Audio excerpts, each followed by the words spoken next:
Hello everyone, আসসালামু আলাইকুম। আমি সাবা আপনাদের কাছে আবারও এসলাম একটা নতুন ভিডিও নিয়ে। তো আমি দেখতে পাচ্ছি একটা সিম গাছ।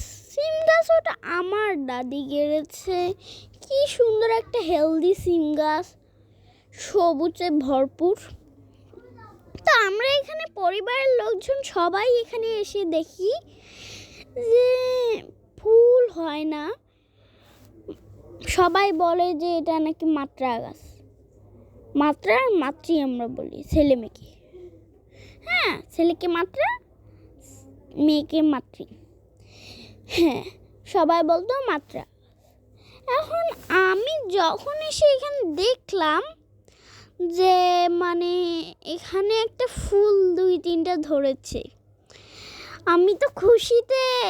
আর আমি সবাইকে ডেকে বললাম এটা মাতৃ গাছ। এটা মাতৃ গাছ। হ্যাঁ, মাতৃ গাছ। দেখছেন সিম গাছের ওপরে আকাশটা দেখুন, নীল একদম। আমার মনটা আরো ভরে গেল। আপনারা দেখতে পাচ্ছেন কি সুন্দর মেঘগুলা। তো বন্ধুরা, সবাই দোয়া করে নিই সিম গাছটার জন্য, যাতে আমরাও খেতে পারি, আমাদের আশেপাশের লোককেও দিতে পারি। তো আজকের মতো আল্লাহ হাফেজ।